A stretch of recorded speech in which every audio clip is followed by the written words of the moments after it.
Hello friends, welcome to my channel Radhe Krishna nursing academy. I hope you all were doing well. ये जो lectures जो मैं आपको करवा रही हूँ, यहाँ पर जो है वो आपको जो अपकमिंग एग्ज़ाम है आरआरबी का जो एग्ज़ाम है हमारा नर्सिंग सुपरिटेंडेंट के लिए, उसकी प्रेपरेशन हो रही है। ठीक है, कंटिन्यू करते हैं हमारे क्वेश्चन की सीरीज़ को। तो क्वेश्चन देखिए, excess accumulation of bile salts in the body cause. ठीक है, तो अगर हमारी जो बॉडी में जो है वो एक्सेस अकोमुलेशन हो जाती है बाइल सॉल्ट की, तो हम उसे जो है वो क्या कहेंगे। ठीक है, वो क्या कंडीशन होती है? प्रोराइटिस, प्रोस्टेटाइटिस, सोरियासिस एंड डर्मेटाइटिस।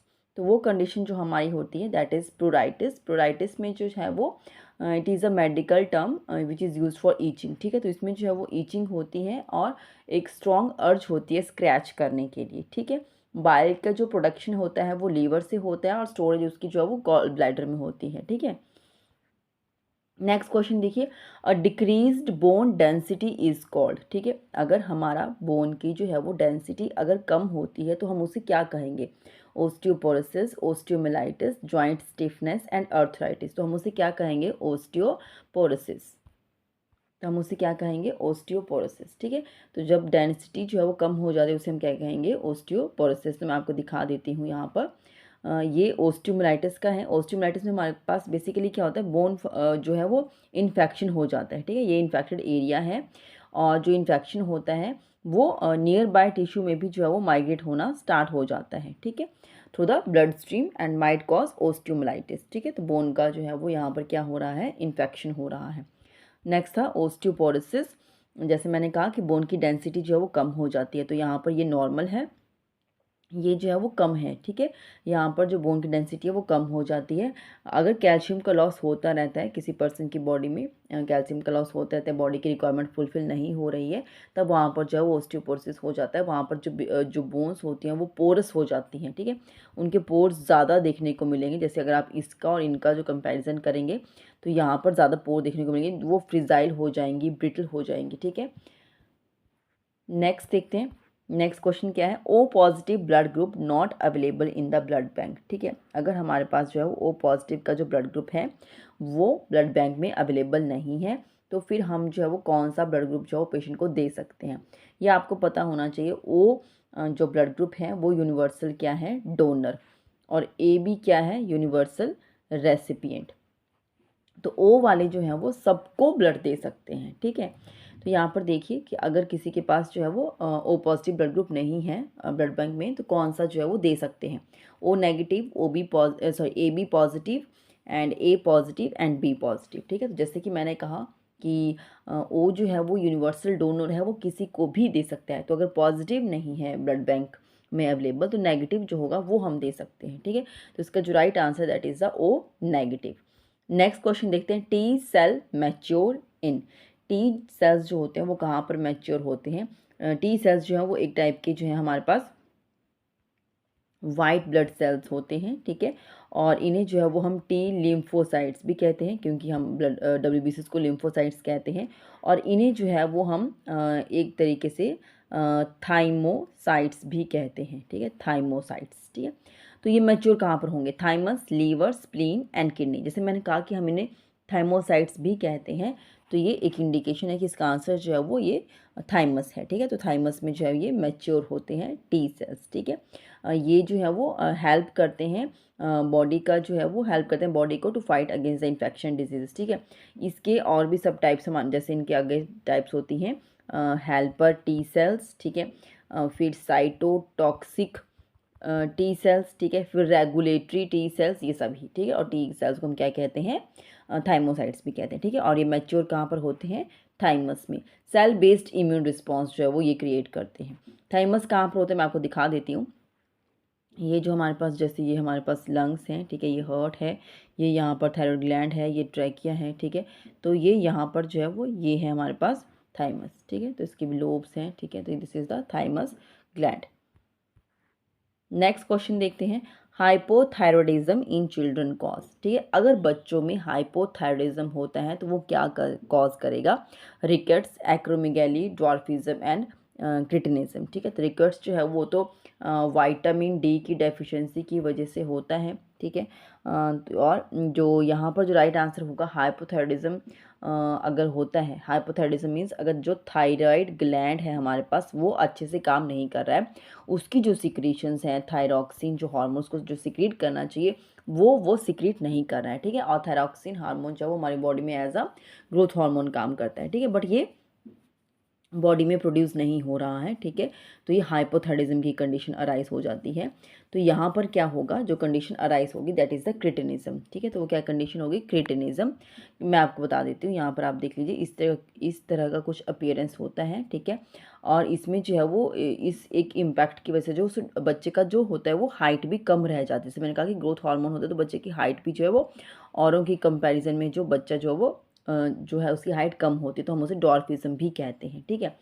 और ये थायराइड हार्मोन के डिसऑर्डर की वजह से होता है। यहाँ पर हाइपोसिक्रीशन होती है ऑफ द थायराइड ग्लैंड और यहाँ पर थायरॉक्सिन का लेवल कम होता है, ठीक है। Cretinism condition of severely stunted physical and mental growth, ठीक है। तो फिजिकली स्टंटेड तो दिख रही है डॉर्फिज्म से, बाकी उसका मेंटल ग्रोथ लेवल भी अच्छे से नहीं हो पाता है। इसमें पेशेंट जो होता है वो डॉर्फ होता है, छोटा होता है, मेंटल डिफेक्ट उसमें होते हैं और ड्राई स्किन होती है, डेफिशिएंट हेयर होते हैं, उसके टीथ भी प्रॉपर नहीं होते हैं, retarded skeletal growth and reduced BMR, ठीक है। तो ये सब प्रॉब्लम्स जो है वो क्रिटिनिज्म की केस में देखने को मिलेगी, ठीक है। और ग्यानटिज्म एंड डॉर्फिज्म मैंने आपको बता दिया कि डॉर्फिज्म जो है वो अगर हाइपोफंक्शन है पिट्यूटरी काम नहीं करेगा तो आगे थायराइड ग्लैंड को जो वो कमांड दे रहा है थायराइड स्टिमुलेटिंग हार्मोन की वो भी अच्छे से नहीं दे पाएगा, ठीक है। तो वो डॉर्फिज्म हो जाएगा अगर पिट्यूटरी का कम फंक्शन हो रहा है, ठीक है। हाइपो फंक्शन है पिट्यूटरी ग्लैंड का, अगर बहुत ज़्यादा फंक्शन कर रहा है पिट्यूटरी हाइपर फंक्शन कर रहा है तो वो क्या कर रहा है, टू मच ग्रोथ हार्मोन, बहुत ही ज़्यादा ग्रोथ हार्मोन जो वो सिक्रेट कर रहा है और जिसकी वजह से जो है वो प्री एडोलसेंस में ही बच्चों की जो बोन्स हैं, जो लॉन्ग बोन्स हैं वो बहुत ही एक हाई जो और लेंथी हो जाती हैं तो वो ओवर ग्रोथ हो जाती है, एक्सेसिव टॉलनेस देखने को मिलेगी, ठीक है, ग्रोथ हार्मोन की वजह से secreted by the pituitary gland. तो हाइपर फंक्शन है, hypofunction of pituitary leads to the gigantism and dwarfism, ठीक है, जो कि हमें क्रिटिनिज्म में भी देखने को मिलता है डॉर्फिज्म का।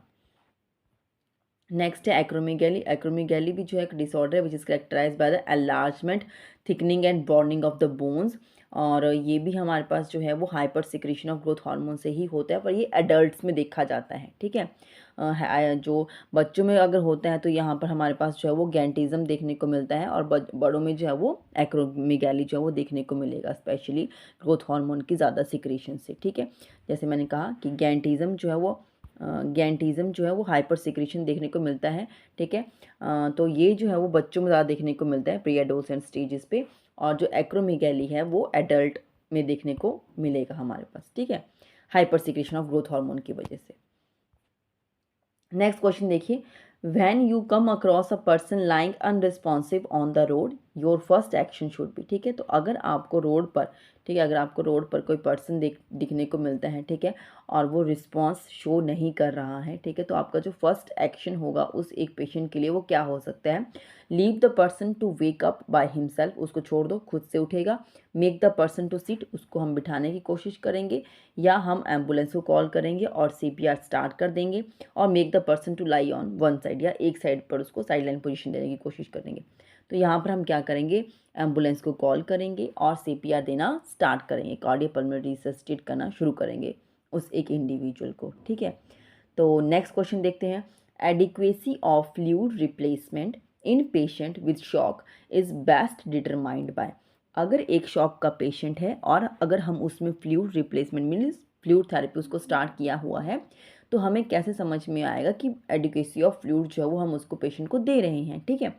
तो हम उसको कैसे डिटरमाइन कर सकते हैं, systolic blood pressure above 100 mm of Hg, diastolic above 100 mm of Hg, urine output of 30 ml per hour, urine output of 50 ml per hour. तो इसका जो right answer that is the urine output of 30 ml per hour अगर होगा तो वो adequate fluid होगा, ठीक है।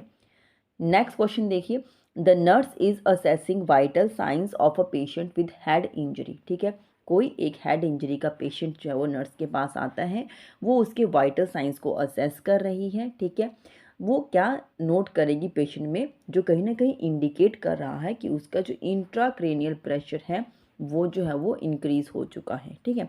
Tachycardia, bradypnoea, widened pulse pressure and decreased body temperature, तो वहाँ पर वो क्या देखेगी, वाइडेंड पल्स प्रेशर। ठीक है, नेक्स्ट क्वेश्चन देखिए, a patient admitted in emergency ward with diagnosis of cardiac arrest. ठीक है, तो इमरजेंसी वार्ड में जो है वो एक पेशेंट को एडमिट है कार्डियक अरेस्ट के साथ, और उसमें जो है वो उसको कार्डियोपल्मोनरी रिससिटेट किया गया है। ठीक है, नाउ उसको जो नर्स है उसे पता होना चाहिए कि कितना रेशो है वो कार्डियक कंप्रेशर और वेंटिलेशन का होना चाहिए अगर कोई अडल्ट जो है वो सीपीआर दे रहा है। ठीक है, बाय 1%। ठीक है, 1 रेस्क्योर है, 2 नहीं है हमारे पास, 1 रेस्क्योर है।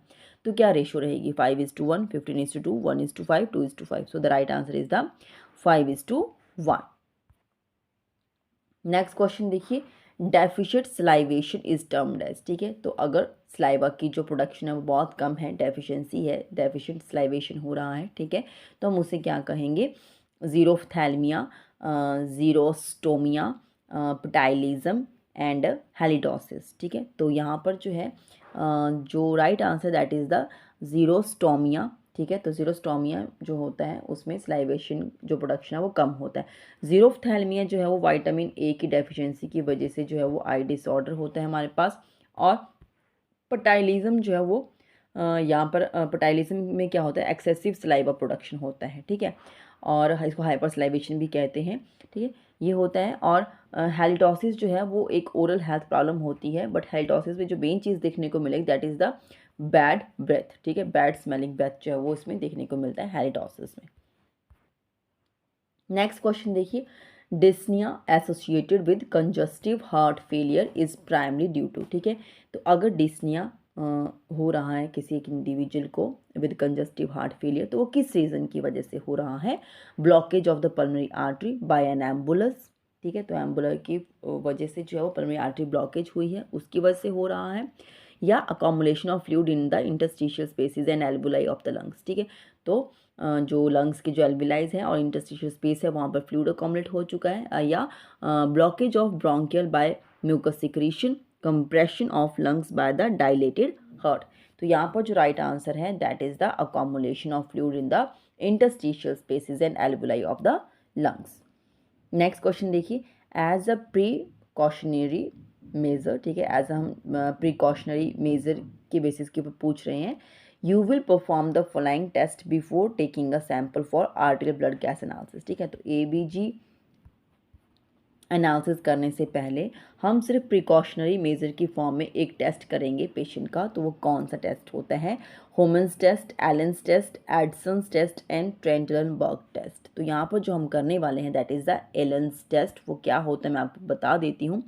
एलेंस टेस्ट में हम क्या करते हैं, बेसिकली यहाँ पर सर्कुलेशन का ही हम चेक कर रहे हैं, ब्लड सर्कुलेशन का ही चेक कर रहे हैं। ठीक है, तो यहाँ पर जो है वो हम पेशेंट का जो रेडियल आर्टरी है, जो थंब की साइड से होती है रेडियल आर्टरी, और जो हमारे पास जो लिटिल फिंगर की साइड से होती है this is the ulnar artery. ठीक है, तो हम इन दोनों को इस तरीके से जो है वो प्रेस कर देंगे। ठीक है, फिर एक को छोड़ेंगे तो वहाँ से देखेंगे कि कितना जो है वो ब्लड फ्लो हो रहा है। ठीक है, और फिर उसको सेकंड टाइम पे उसको प्रेस करके रखते तो इसको जो है वो वहाँ से छोड़ेंगे, देखेंगे कितना जल्दी जो है वो ब्लड सर्कुलेट हो रहा है। ठीक है, तो ये सिर्फ इसलिए इन ऑर्डर टू आइडेंटिफाई कि कोई थ्रोम्बस कोई प्रेजेंट तो नहीं है किसी भी आर्टरी में। ठीक है, so this is the test, Allen's test इसको कहेंगे। ठीक है, तो कुछ इस तरीके से है, मैंने आपको बता दिया। नेक्स्ट एक और इसमें था एडसन्स टेस्ट। ठीक है, तो एडसन टेस्ट जो होता है वो हम यहाँ पर पेशेंट का पल्स चेक करने के लिए करते हैं। इसमें थोड़ा सा पोजीशन का ऊपर बेस होता है, एक्सटेंड करेंगे आर्म को एट द एल्बो रीजन के पास। ठीक है, और उसको थोड़ा सा रोटेट करेंगे एक्सटर्नली, और स्लाइटली उसके शोल्डर भी थोड़ा सा अपडक्ट करेंगे। ठीक है, और पेशेंट को कहेंगे डीप ब्रीथ करने के लिए, और उसका हेड भी जो है वो टूवर्ड द इस रीजन की तरफ अपने हेड को टर्न करते हैं।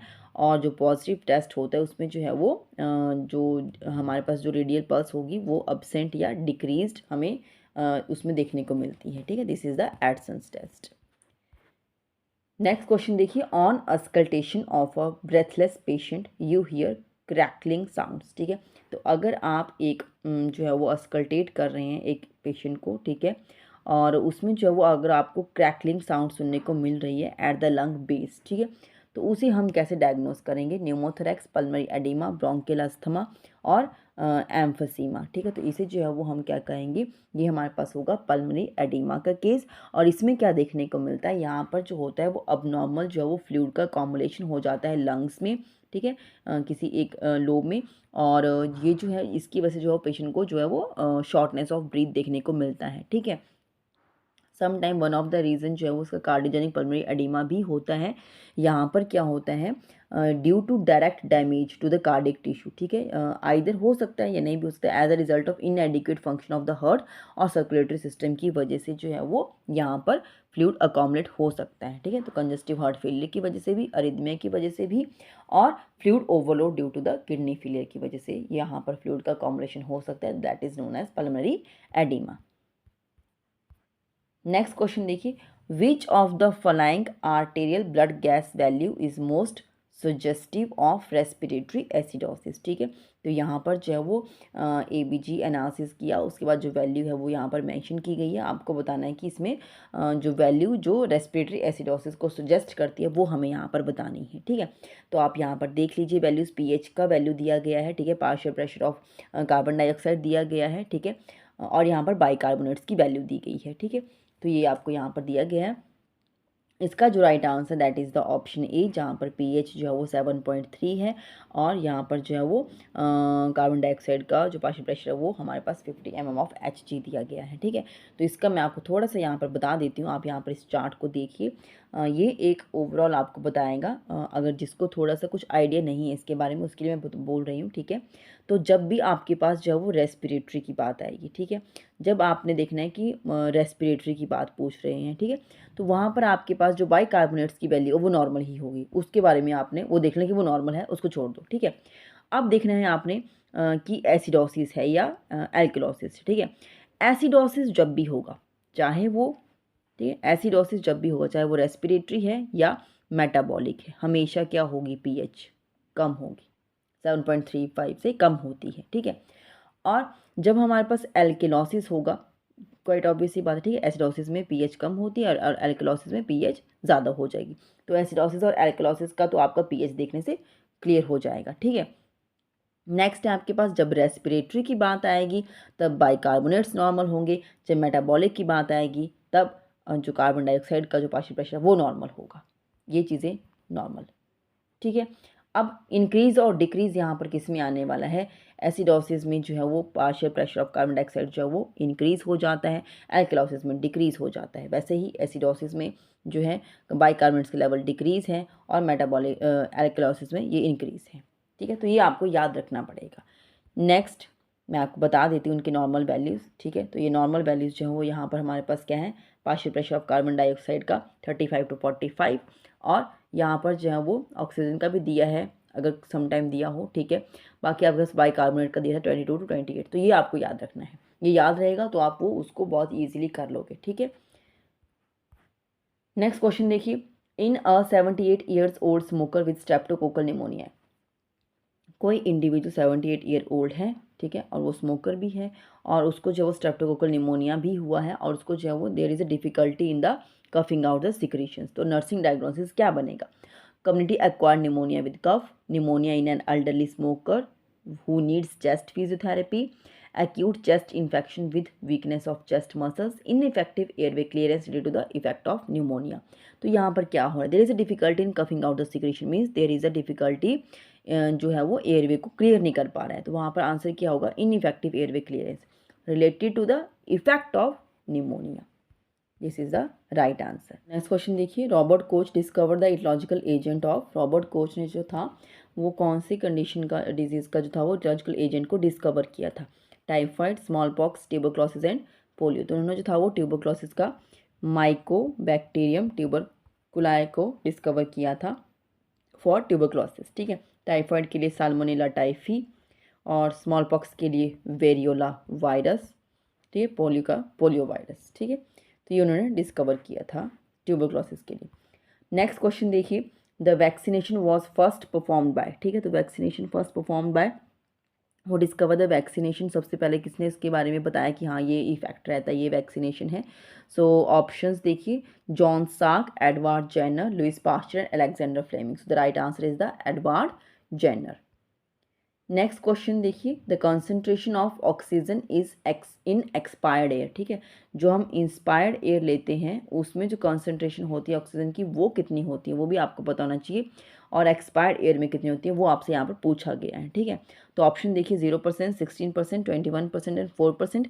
जो इंस्पायर्ड एयर होती है उसमें 21% हम लेते हैं ऑक्सीजन, और जब हम एक्सपायर करें उसमें 16%। तो राइट आंसर आपका क्या है, option B 16%। Next question, which type of the following organism cause malignant mean cerebral malaria, ठीक है। तो कौन सा जो है वो कॉज करता है, plasmodium vivax, plasmodium falciparum, plasmodium ovale and none of the above. So the right answer is the plasmodium falciparum, ठीक है। नेक्स्ट क्वेश्चन देखिए, according to the national malaria control strategy the epidemiology types of malaria are, ठीक है। तो national जो malaria control strategy है उनके according जो एपिडेमोलॉजी जो टाइप्स हैं मलेरिया की वो सभी हैं, कोई एक को छोड़ के, ठीक है। Tribal malaria, rural malaria, urban malaria and seasonal malaria. तो यहाँ पर जो सीजनल मलेरिया है वो एपिडेमोलॉजिकल टाइप्स ऑफ मलेरिया में नहीं आता है, बाकी सभी जो है वो आते हैं, ठीक है। सो the right answer is the option D. So this is all about my today's lecture. जो प्रीवियस वीडियोस हैं वो भी आप सुने, ठीक है। और आने वाले टाइम में जो है वो और भी लेक्चर्स मैं इसमें अपलोड करूँगी और कंटेंट के बारे में आपको बताऊँगी, ठीक है। तो और कोई भी चीज़, कोई भी अगर आपका डाउट है तो आप कमेंट कर सकते हैं, कुछ और अगर आप चाहते हैं कि मैं इसमें इंक्लूड करूँ तो वो भी आप मुझे बता सकते हैं। Thank you.